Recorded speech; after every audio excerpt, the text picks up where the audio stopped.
You say the real story in South Asia today is not of tariffs or Russian oil, but Washington's quiet reassessment of Pakistan, which is like kind of a significant statement, right? And that's really at the heart of what I want to talk to you about today. Unabashed. The most unpredictable Becomes a headline. the most volatile, Outrageous behavior. unsubstantiated narratives, a battle of personalities. Welcome to Grand Tamasha, a co-production of the Carnegie Endowment for International Peace and the Hindustan Times. I'm your host, Milan.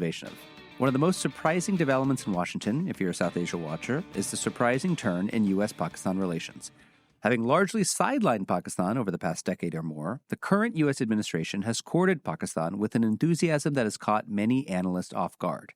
In June, Trump posted Pakistan's Army Chief Asim Munir in the White House. A few weeks later, the White House struck a trade deal with Pakistan that kept the tariff rate at 19%, lower even than the 25% rate slapped on India. Finally, officials from both sides have been discussing joint ventures in cryptocurrency and critical minerals. To talk more about the sudden thaw in U.S.-Pakistan relations, I'm joined on the show this week by Uzair Younus. Uzair is Chief Product Officer at TAG AI, the artificial intelligence-enabled platform developed by the Asia Group. Prior to joining the Asia Group, he served as director of the Pakistan Initiative at the Atlantic Council. He's the host of the podcast Pakistonomy, a show which gives listeners an accessible way of understanding developments related to the politics, economics, foreign policy of Pakistan. And he is the author of a brand new book, Future Ready. A subtitle is Innovations, Abundance in the Global South. I'm pleased to welcome you to the show, Uzair, for the very first time. Thanks for coming on. Thank you for having me. There's like a head-spinning amount of stuff that we have to cover. But I want to start by asking you about a piece that you authored for The Diplomat, which is a widely known publication which covers developments in the Asia Pacific. You start the piece with, I thought, a pretty provocative line, and I just want to quote. You say, the real story in South Asia today is not of tariffs or Russian oil, but Washington's quiet reassessment of Pakistan, which is like kind of a significant statement, right? And that's really at the heart of what I want to talk to you about today. Before we kind of drill down on that, let me ask you to kind of step back and give us a bit of history. As you note, we've had successive U.S. administrations in Washington. They have sought to deepen relations with India while simultaneously kind of limiting or, say, downsizing their relationship with Pakistan. What was the kind of inflection point in your mind, right? Why did successive U.S. administrations make this decision? And what sort of prompted that rebalancing towards India away from Pakistan? So I think Pakistan and the United States have had this relationship that, going back decades, has had very high highs and low lows that you can't even imagine. I would put the lowest point at like right after the Soviet invasion and the collapse of the Soviet Union, when the Soviet Union leaves Afghanistan, years very quickly, Pakistan is under sanctions. That was one of the lowest points where an ally that helped defeat the Soviet Union in Afghanistan gets targeted by the United States, who's like, okay, Cold War is over, and here you go, new reality, right? We didn't reach that point in the last few years. But really, there were two things driving this from my perspective. One was growing American frustration over the role of the Pakistanis in the war in Afghanistan. Allegations of double game, Mike Mullen saying the Haqqani network is the veritable arm of the ISI, etc. So that deep distrust became an issue where many in Washington, rightfully in my opinion, felt that the Pakistanis and their double game was responsible for the deaths of U.S. soldiers in action in Afghanistan. So that was the more real sort of driver. I think the other one was that Pakistan was this problem child of the region that created all sorts of issues for itself on many occasions, not even beyond terrorism, on the economic side, on issues related to proliferation of nuclear weapons, its nuclear missile development program, etc. So it was like, okay, we're going to keep this country in check, and our goal here is just going to be bare minimum to make sure it doesn't collapse, because a nuclear state with 250 million people, nobody wants to see collapse. At the same time, there was this long-term bet being made on the fact that India would be this new counterbalance to China. And so to build trust with India, which had a history of mistrust with the United States, particularly as it related to the Cold War and the American embrace of Pakistan, it was like a low-cost way to build this trust by showing, hey, look, like we're reassessing our ties with Pakistan, and you're sort of the new target for our love and our altruism and for our grand strategy. And I think it worked really well. And for years, you had this sort of trend in that direction. And I think finally, it was just the frustration of the swamp, so to speak, with the same old people in Pakistan, right? If you look at Pakistan's political landscape, like I often quote this to people, like people who have been on the scene for years now are still there. Zardari is still president. Nawaz Sharif is still relevant. The army chiefs keep changing, but the military's ideology is still very much the same. So it's like, okay, you get tired after a certain amount of time and you sort of say, enough is enough. Let's move on to, greener pastures. I think many of us, and it's something you talk about in the piece, when we think about the current reset in U.S. Pakistan relations, we chalk it up to President Trump. You have this mercurial president. It's a very volatile kind of situation in the White House. He has his own personal factors, whether it's his kind of love for strong men, or he's upset that, Modi didn't give him credit for bringing India and Pakistan conflict to a ceasefire and so on and so forth. But you say something very different, which I thought was very interesting, which is that the biggest factor is not Trump's personality. It's really America's own reassessment of its geopolitical vision. And I wonder if you could just kind of stop on that for a second and tell us, what are the elements of this geopolitical reassessment you think are going on? So look, personalities play a big role for sure, but they're not everything, as I write in that piece as well. For example, personalities played a role in the Biden administration too, who were people who had experience in the Obama administration who were frustrated with Pakistan and didn't want to do anything with it. But I think largely speaking, the United States in West Asia, so to speak, sort of Arabian Sea and westwards into the Persian Gulf, has three core sort of objectives from my perspective. The first one is to keep an eye out on Iran and Iran's sort of influence in the region and keep that in check. And the demonstration of that we've seen in the Trump administration have been the airstrikes on Iranian nuclear facilities. The second one is find a pathway in the Middle East to create a new sort of security architecture that not only checkmates Iran, which is related to the first point, but also expands the Abraham Accords. And the president is very much committed to that second part. And then the third is to keep in check in Afghanistan and in Central Asia terror groups and make sure counter-terror operations continue in a way such that there's no strike on the homeland or on American interests. And I think the conversation from my perspective, even in the Biden administration, post-exit from Afghanistan, was that Pakistan is important along all these three fronts. The administration itself was not super keen on that because it wasn't top of their agenda. But under this administration, all of those things are core and central to the foreign policy as it relates to the West Asian region. For example, the president, at a personal level, from what I understand, cared deeply about bringing to justice the perpetrators of the Abbey Gate bombing. Right. Pakistan played a key role in that. Just remind us about the Abbey Gate bombing. So the Abbey Gate bombing was in Kabul, right on the eve of the American exit. Multiple soldiers dead, casualties across the board in Afghanistan, and it was one of those moments, along with the flight videos that everyone saw on the exit to from Afghanistan, very similar to Vietnam and the exit there, right? If you want to sort of put that in contrast. And the president and the Republican Party in general, even in the election campaign, talked about this issue as being important. So the Pakistanis delivered on that and sort of opened and built that trust. Compare this to what happened on the entry of the Biden administration when they were taking power. The Pakistanis tested new missiles on the eve of that entry, right? So this time the Pakistanis are like, we have an administration that we want to do business with. Let's build trust. Let's deliver this to the president. Related to this, also on the terror side, was the potential ISK attack on a Taylor Swift concert in Austria that was foiled, right? Now, it was inspired by ISIS Khorasan out of Afghanistan, and something that the Pakistanis had been arguing post-exit from Afghanistan was that this is not going to go away. We need to work together. The Biden administration, for various reasons, had downgraded that level of cooperation, and this administration was like, let's see what you can do over here. On Iran itself, Pakistan has a huge land border with Iran. And one of the issues Pakistan was getting hard hit by was the import of diesel smuggled from Iran and the related impact it had not only on the economy, but terror financing, flow of illicit goods and materials, weapons, etc. So there, the administration was like, we're going to try to sort of squeeze the Iranians, and this is one avenue where we want to cooperate with you.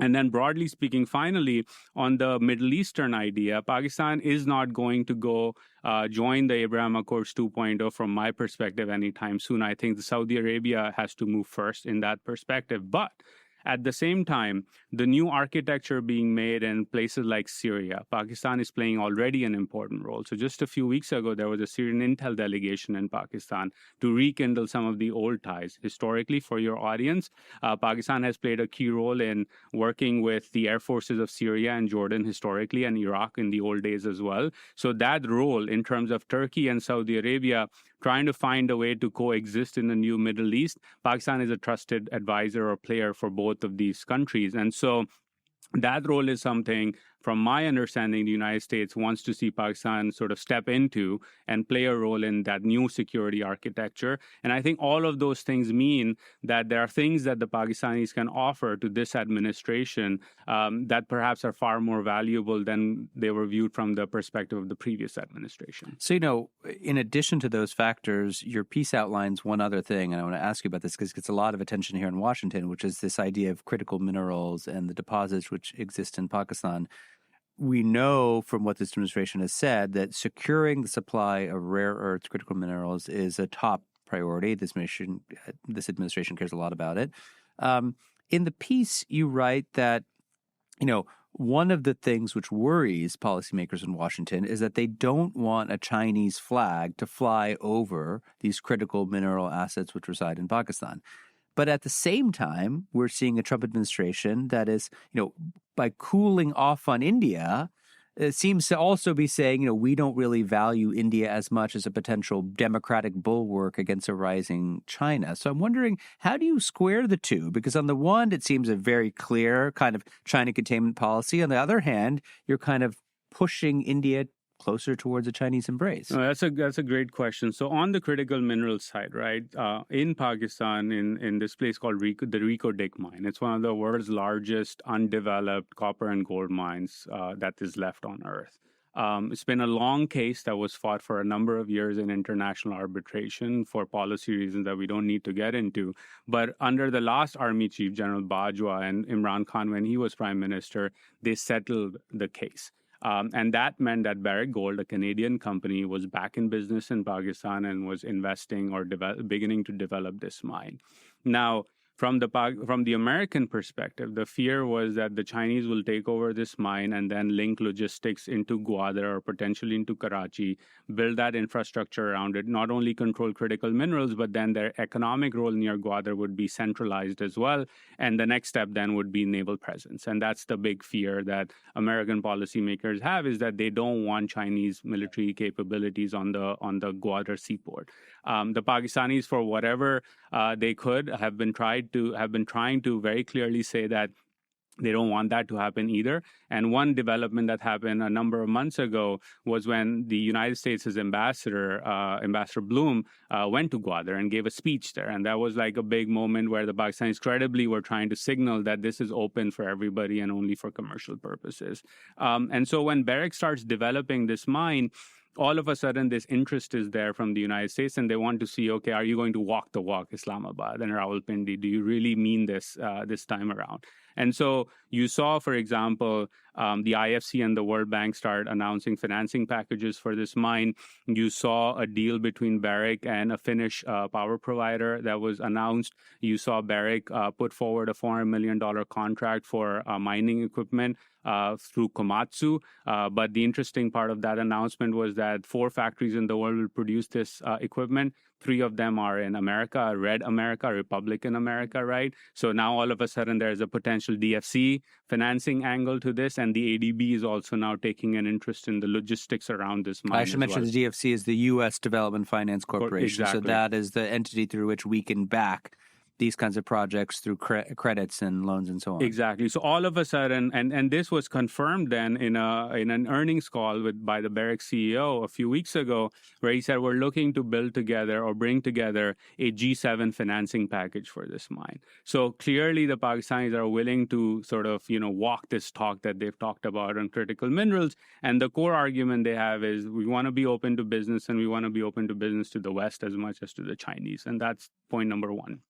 On the India side, I think the administration's calculus from my sort of analytical perspective has been that there is a very low ceiling here in terms of where India can go with the Chinese. Yes, economically, maybe BYD will partner with Reliance or Adani or somebody else, and other Chinese companies may invest in India, but the Indians are not going to give their mining assets to the Chinese. They're not going to anytime soon buy PL-15 missiles from the Chinese or any sort of air defenses, or not even allow DeepSeek or TikTok anytime soon, right? So from the administration perspective, yes, economic ties, if India wants to pursue with China, are well and good, but it's not like there's going to be a new strategic opening between India and China, and therefore it's all right if that sort of volatility in India ties causes New Delhi to look to Beijing from a different perspective.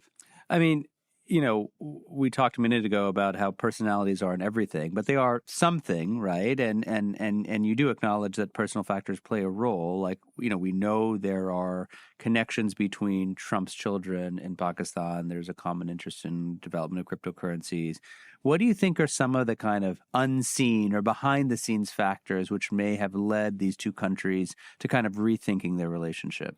So I think on the personal side, on crypto, it indeed opened up the door where the personal ties, particularly Zach Witkoff has been to Pakistan and has met Pakistani leaders in relation to cryptocurrencies. And this is, of course, the son of the kind of special envoy for seemingly everything under the sun, Steve Witkoff. Exactly, Steve Witkoff. So there's a crypto angle, and you kind of see the Pakistanis again very, I think, astutely trying to signal that they want to, even in the crypto or cutting edge tech space, work with America more so than with anybody else. So, for example, just this weekend, they issued a sort of a press release stating that we want U.S. or Western registered crypto exchanges to apply for licenses in Pakistan. If you're registered in the EU, in the United States, in Canada, and these Western jurisdictions, we will look at you from the perspective of you already are following best practices, and therefore you can come and open up in Pakistan. So I think the Pakistanis are approaching it from this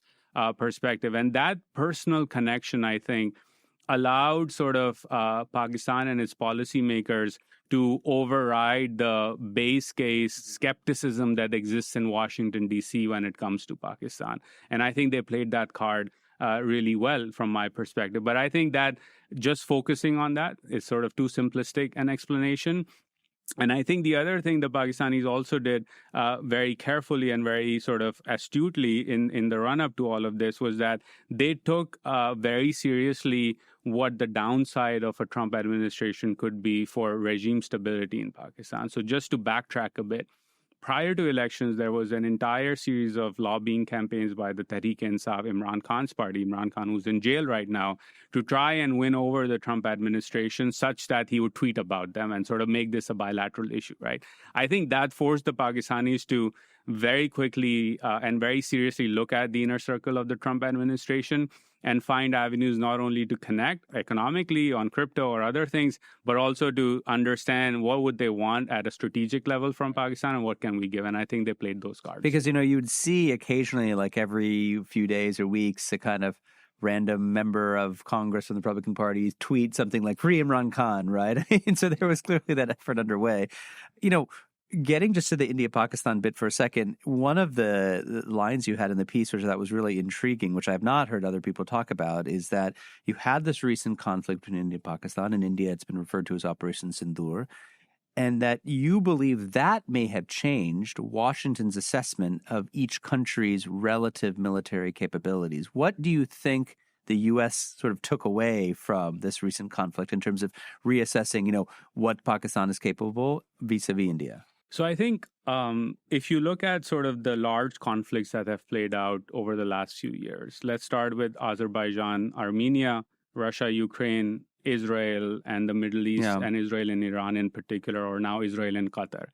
Establishing air dominance is sort of the quintessential sign of any major power as like, okay, you can rule the skies over a country and Therefore, whoever is your adversary is basically at a disadvantage. And we've seen this across the board. You can sort of cut them off. You can cut them off completely. I think when the Pakistanis were able to stall that Indian attack on that first night and then sort of claim what they say is multiple jets, 6-0, as the Pakistanis often refer to. And I should just say, the Indians have acknowledged losses, but we still don't have a definitive statement from the government of India on what the losses were the first night in terms of their jet aircraft. Exactly. And we've had various reports from Western sources on 2, 3, up to maybe more.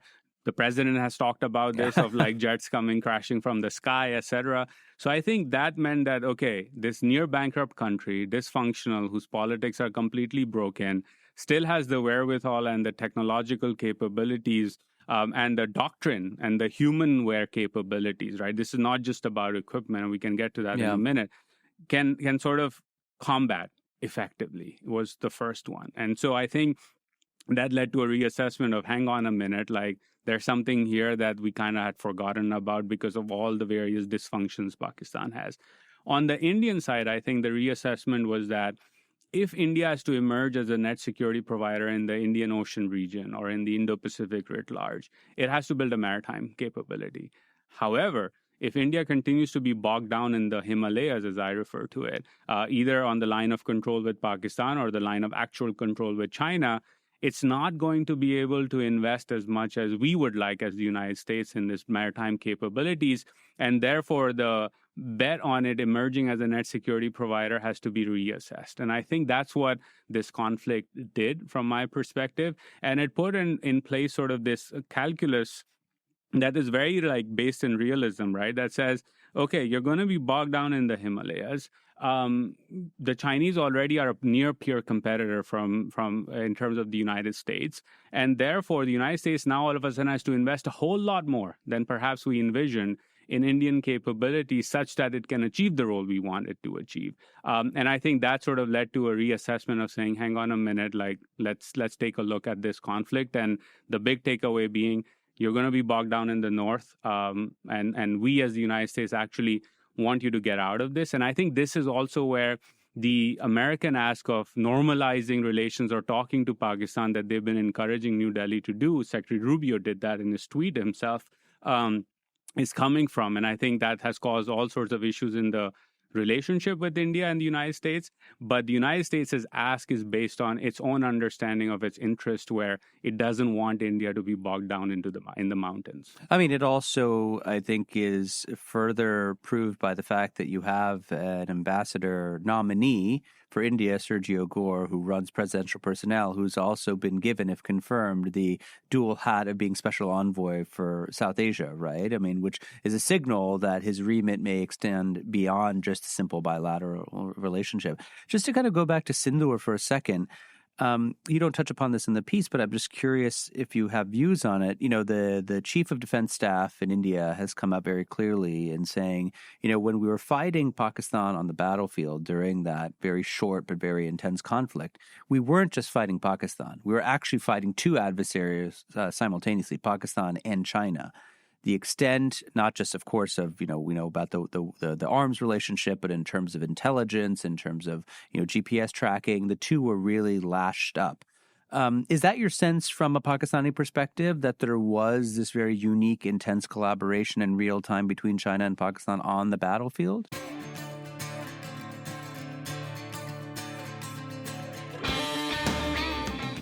Hey, Grant the Masha listeners. Thanks for listening to the podcast. Putting this show together each week is a labor of love, but it takes a lot of work to put out a great show every week.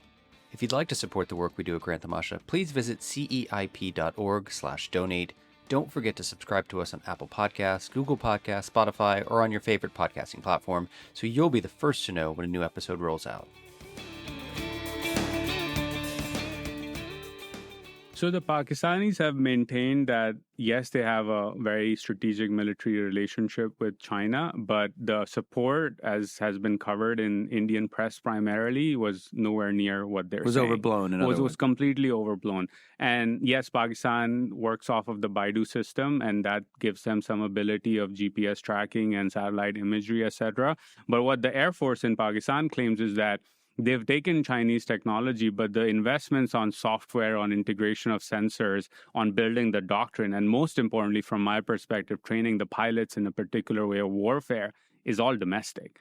And I think this is also what the Chinese in so many ways have signaled since the conflict as well, which is that, yes, it's our equipment. It was our BVR missiles, the PL-15s, the domestic variant, not the export one. But the pilots were Pakistanis, the interconnectivity of the systems was Pakistani, and they pulled this thing off from their perspective. And my view is, okay, maybe the Pakistanis may be making or underplaying some of that, much the same way the Indian media is overblowing it, and maybe the Chinese also are doing it. But then when you look at everything that has happened post-Sindoor, for example, the Pakistan Air Force chief was where? Where was his first trip to the United States? Where have the Turks now started sending their cadets to Pakistani Air Force academies as well, right?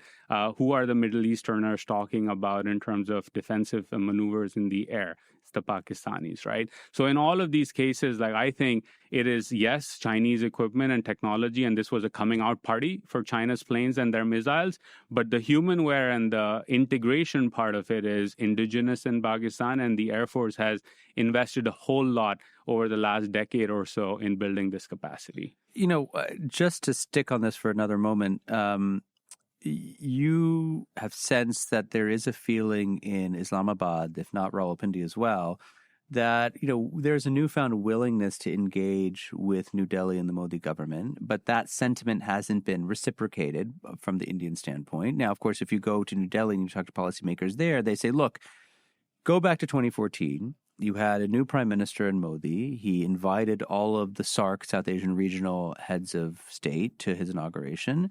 Modi famously made that, I believe, was a Christmas Day visit to Pakistan for the wedding of Nawaz Sharif's daughter, and so on and so forth. So there was that olive branch extended, and in return, India got, beginning in 2016 and onwards, a series of cross-border kind of terrorist attacks, right? So do you think that this re-engagement policy has the blessing of the military in addition to the civilian government? So I think, one, this is the great sort of box policymakers on both sides are in now, right? Where do you start the story and where do you start the blame game? From the Pakistani perspective, there was a recognition that Narendra Modi started engaging with them. And their own domestic politics, for various reasons, not trusting Nawaz being key among them. Nawaz Sharif, the then prime minister, was a driving force. So, for example, when that engagement happened in Pakistani media, in part sort of egged on by the Tehreek-e-Insaf and Imran Khan, the slogan in the elections was, "Jo Modi ka yaar hai, gaddar hai, gaddar hai." Whoever is friends with Modi is a traitor, right? So it played into that whole dynamic. I think when Imran Khan came into power, there was a concerted effort by the military establishment, General Bajwa himself, and he's talked about this in post-retirement interviews. One of his biggest regrets was not to explore an opening with India or not to get across the line. So there was this effort made. And from the Pakistani perspective, the biggest inflection point or the biggest sort of exhibit A of their sincerity was that when Galwan was heating up and the Chinese and the Indians were sort of exchanging blows with each other, the Pakistanis gave India a ceasefire at the line of control.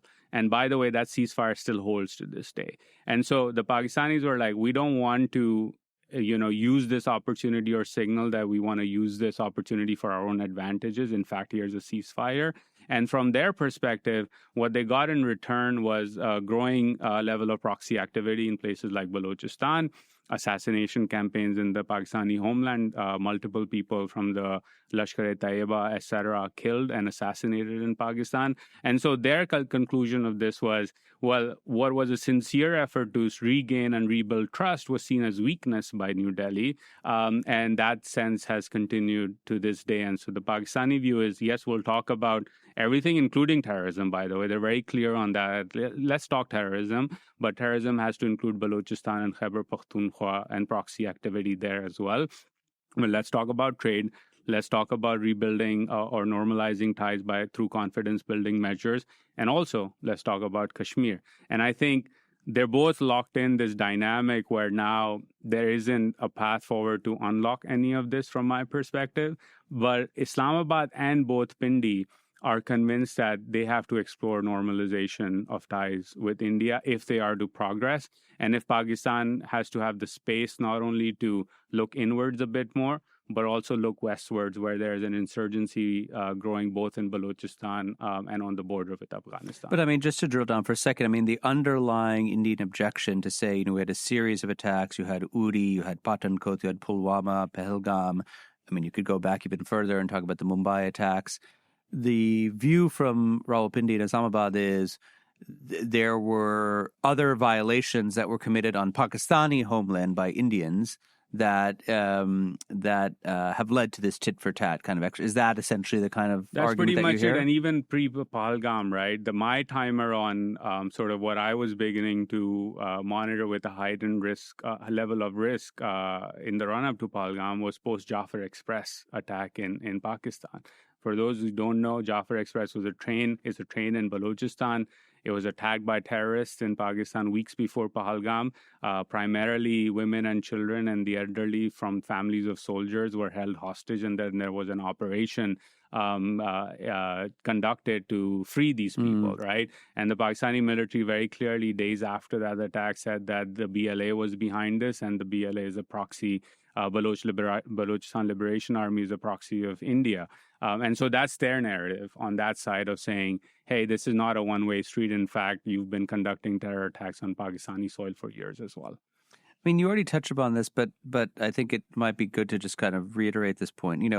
There has been a long period, I think, where there's been a kind of conventional wisdom in Washington, which says, look, in D.C., we shouldn't try and play a mediating role between India and Pakistan. And clearly the Trump administration has a very different view. I mean, the president himself has been vocal on this on so many occasions, right?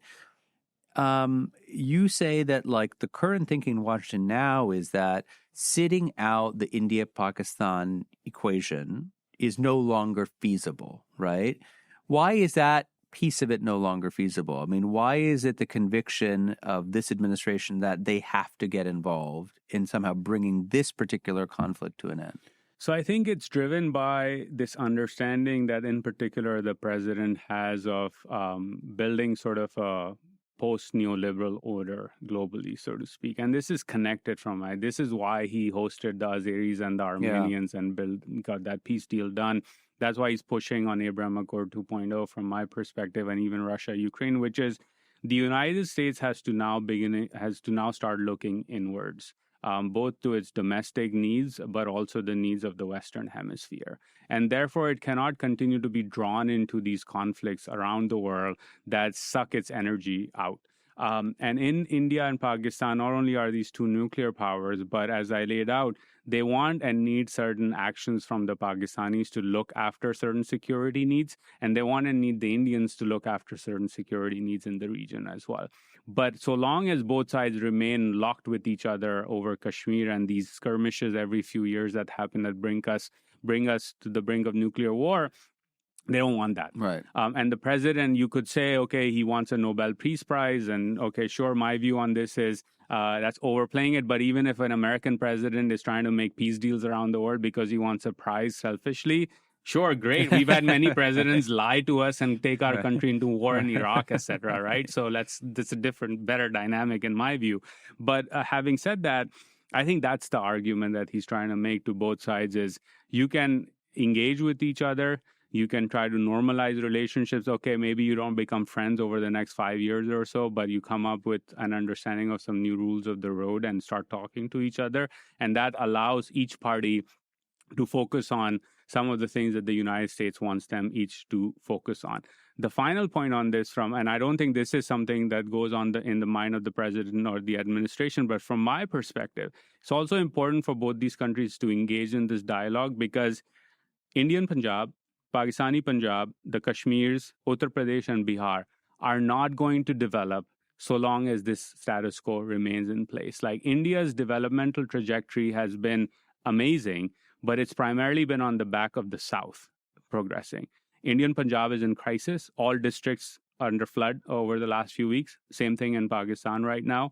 Khyber Pakhtunkhwa is experiencing an insurgency, as is Balochistan. And then India cannot access Central Asian markets effectively. The Pakistanis have a problem in terms of trade integration and energy integration as well. So all of these things can only be unlocked if the Hindi heartland of India and Pakistan's central and northern provinces integrate. And I think that has to be a reason for leaders to reconsider what they need to do with each other in order to get to the negotiating table again. I mean, getting to this idea of kind of peace negotiation or mediation, you say, we had this era for a long time in Washington in which kind of New Delhi had gotten comfortable with an American posture that essentially kind of deferred to Indian preferences on a range of things, including saying no mediation in what's fundamentally a bilateral dispute. And that era is now over. I think there are some in India who believe, look, our best strategy is to run out the clock on this administration, right? Yes, we need to figure out our tariff deal. We need to figure out our energy security deal. There are a bunch of irritants that exist we need to deal with. But essentially, if we can survive and muddle through for 3 years, we'll be able to get to the next person in 2028. Do you think something more fundamental is at play here, which is like whoever we get in 2029, January, Democrat, Republican, they might actually share this administration's views on the new reset in the region? I think they might. And I think it's not just about the region. I think it's about the way in which the global order is being restructured. And you alluded to earlier, for instance, the way in which, to the eyes of this administration, Pakistan is intimately connected, for instance, to fortunes in the Middle East, for example. Correct, exactly. So with that change that's happening, I think administrations even beyond Trump, most certainly on the Republican side, are going to look at many of the irritants in the U.S.-India relationship from the same perspective. What is number one issue? Like I was watching Tucker Carlson yesterday on one of his all-in appearances, right? Number one issue is population change and immigration. Right. That's not going to change anytime soon. Number two issue is onshoring of manufacturing. Well, that's not going to change anytime soon. Number three is, do we get a fair deal from our allies and friends in particular in terms of how we deal with them and how they deal with us? It's not going to change anytime soon. And in all of these issues, if you're trying to run out the clock, you're going to find yourself in a situation, from my perspective, where an administration is going to keep that locked in terms of the base case scenario. I think the other thing that's important for New Delhi to recognize is that when it comes to the region, the overall approach of the United States now is we will extend a security umbrella, but the legwork has to be done by you. And by you, it's whether it's Japan, South Korea, it's the European Union, or in this case, India as a country. Yeah. And again, it'll come back to this calculus of saying, we want you to do certain things in the Indian Ocean region. The only way you can do that is by freeing yourself up on the line of control, because the China situation is not getting resolved anytime soon, and there's a deep distrust there in any case. So I think from that perspective, running out the clock is not a strategy. The other thing I would say, even if it was a prudent strategy, let's assume that that's true. In 3 years, the world will be in a place where the Chinese will continue to grow leaps and bounds forward in terms of emerging tech, next generation capabilities on innovation, AI, etc., where India needs the United States. And in 3 years, it might come to a place where no matter what the gap is, it's insurmountable as it relates to the gap between India and China. And I don't think Indian policymakers would want to be in that position where their closest friend and partner is a declining great power, Russia. The United States is estranged, and the Chinese have sort of found a path forward where they've agreed to a G2 world with the United States. One of the things that we discussed earlier in trying to putting this reset into context was the visit of General Munir to Washington in June, where he did get an audience in the White House, and that, I think, particularly New Delhi and other places, had a lot of tongues wagging, a lot of eyebrows being raised. What do you think Munir's message was? I mean, I know he did a bunch of engagements. I don't know if you were able to attend any of those, but how did that visit go down in kind of Washington policy circles? So the most interesting thing I heard post-visit by talking to a bunch of people who were sort of at the various events and listening to Munir speak was that they would always say, he didn't have an ask. Why didn't he have an ask? The Pakistanis always have asks. And I responded by saying maybe they've caught on to the game, right? Like they don't need to make these asks anymore. At least in public. And oh, by the way, there are no real asks of the Americans beyond the three core ones from my perspective. The ask is cooperate with us on counterterrorism because it's a shared threat. General Kurela was key in terms of playing that role. And this then was the head of CENTCOM. Who just retired, and who General Munir, Field Marshal Munir, has referred to as a very close friend. He got a medal from the Pakistanis a few weeks ago before his retirement as well. So do that. Look at our economy and investment opportunities in our economy, particularly critical minerals, but also in technology, because we want to work with your ecosystems and our people want to work in those ecosystems. So take a fresh look at that. And then third, don't hyphenate India and Pakistan. This is what's, to me, the most interesting part about that trip, and its key takeaway was that the Pakistani view was that the relationship was always hyphenated over the last few years. It was only being viewed from the New Delhi prism to the downgrading of relations with Pakistan. And the Pakistani ask is, look at the relationship between the United States and Pakistan from the perspective of the bilateral relationship, and that alone. And so long as you do that, we're fine and we're happy with having a relationship. They also recognized, in terms of their own assessment of South Asia policy in Washington, that India is going to be a very strategic player when it comes to American strategic interests in the region and beyond. And their view is that's okay. That's a bilateral relationship, and that will be much more important for the United States to manage than a relationship with Pakistan. But so long as the U.S. treats Pakistan as a bilateral partner and bilateral partner alone, we're okay with that. I think in the Trump administration, part of the draw of hosting Munir was that he's a strong man in uniform, and Donald Trump likes that. In fact, this was something I would tell Tehreek Insaf diaspora activists, even during the election, that whatever you can offer to Donald Trump, General Munir can offer to Donald Trump, and oh, by the way, he wears a uniform. So you need to take that into account. But I think the trip was also interesting in the sense that it came on the eve of the strikes on Iran. And the president alluded to this himself when he talked about nobody knows the Iranians better than the Pakistanis or the generals in Pakistan. And I think from the Pakistani perspective, they are very clear that Iran should not have a nuclear weapon. They don't say this publicly, but it's said privately. They also view Iran as a revisionist power that creates all sorts of challenges in the neighborhood, including for Pakistan. And they also want to work in lockstep with the Gulf countries, particularly Saudi Arabia, in whatever the path forward to peace in the Middle East is. And I think that's what he talked to the president about and sort of said, there's a vision here. We're supportive of this vision. We want to work with you and the Saudis on whatever comes next. And oh, by the way, we've played a historic role in the region when it comes to security cooperation and partnerships. We have a treaty with the Saudis in any case. As I said, Iraq and Syria and Jordan have been partners for a long period of time. So if there's a role we can play here that is positive, we're willing to play that. And I think that's what the conversation was. Let me just kind of end this conversation by asking you to opine on something that you didn't write, which is a recent foreign affairs piece by Moeed Yusuf. He was the former national security advisor to the Pakistani prime minister. He has a piece in Foreign Affairs called Why America Should Bet on Pakistan. It's a kind of play on my colleague Ashley Tellis's piece, perhaps, America's Bad Bet on India.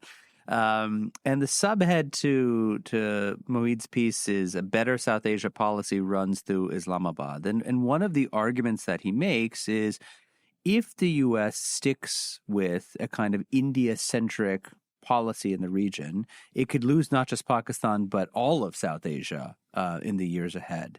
Do you agree with that assessment? And if so, help kind of unpack the logic, right? I mean, what does that India-centric policy stand to lose with respect to other countries that are not India and Pakistan? So I partially agree with Moeed's essay. What I agree on is the fact that in the region itself, there is a position that all of the smaller powers, including Pakistan, but Sri Lanka, Bangladesh, Nepal, etc., have is that they want to always guard against Indian regional hegemony. And that is something that is clear. Their elites talk about it. It's sort of dominant in the discourse that's there.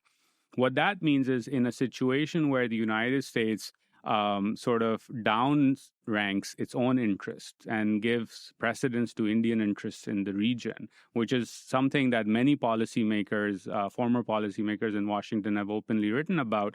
What that does is that all of these powers will then look elsewhere for a check on India and Indian hegemony, or what they perceive as Indian hegemony. And that answers China and China alone. So the moment the United States sort of does not engage in the region on the merits and demerits of its relationships with all of the other countries on their own footing, it opens the door to the Chinese, who have capital, technology, electric vehicles, solar panels, financing. A lot of tools. And a lot of tools, right? So it sort of ultimately undermines American interest to follow this strategy, because you're always going to be, India will always be, in my opinion, outcompeted by China in the neighborhood on its own. And therefore, it is actually important for New Delhi to find pathways to work with Washington in all of these countries as well, where American interests also play a dominant role in foreign policy.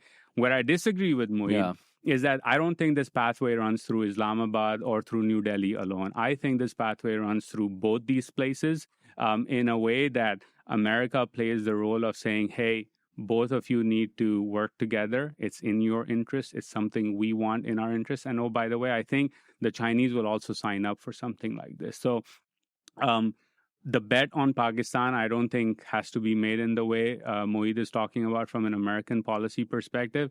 But the bet that has to be made is to get these two nuclear-armed countries to at least find a way to talk to each other once more. And if that happens, temperatures will come down and American interests in South Asia will sort of open up. Because if this continues, the proxy activity in Balochistan will hurt American geoeconomic and national security interests. The proxy activity in Kashmir will hurt American national security interests by tying up India in the north. And then finally, the integration in the region won't happen, which will mean that part of South Asia will be poor and backward and unconnected or not connected with each other, as a result of which the resourcing needed for this region to move forward in an era of climate change, major disasters, etc., will just not be there. And America will continue to be sucked in to firefight. And America does not want to firefight anymore in that part of the world. I mean, another way of saying what you just said is, America needs to bet on both, right? That you need to have a bet on Islamabad and a bet on New Delhi. Which is what I write at the end of my piece, is like the path runs through both New Delhi and Islamabad. And I think the sooner that both policymakers in both capitals realize that's a major shift, and that shift is here to stay. I would argue not just in those capitals, but also the blob in Washington recognizes that, the better South Asia policy will be.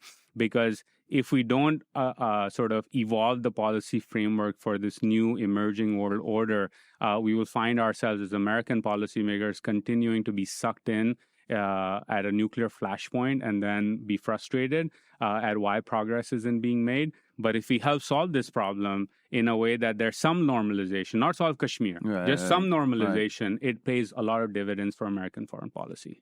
My guest on the show this week is Uzair Younus. He's the Chief Product Officer at Tag AI, the artificial intelligence platform developed by the Asia Group. He's also the author of a brand new book, Future Ready, Innovation, Abundance in the Global South. Uzair, this was such a pleasure. Thanks so much for coming on. Thanks for having me.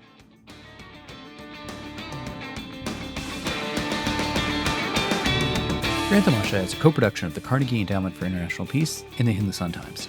This podcast is an HT Smartcast original and is available on htsmartcast.com. You can also find us on Apple Podcasts, Spotify, or wherever you get your podcasts. Don't forget to rate and review. It helps others find the show more easily. For more information about the show, to support the work we do on Grant Tamasha, and to find the writing we mentioned on this week's episode, visit our website, granttamasha.com. Tim Martin is our audio engineer. Mira Verghese is our executive producer. Additional assistance is provided by Annabelle Richter. Thanks for listening, and see you next week. This was a Hindustan Times production brought to you by HT Smartcast. HT Smartcast.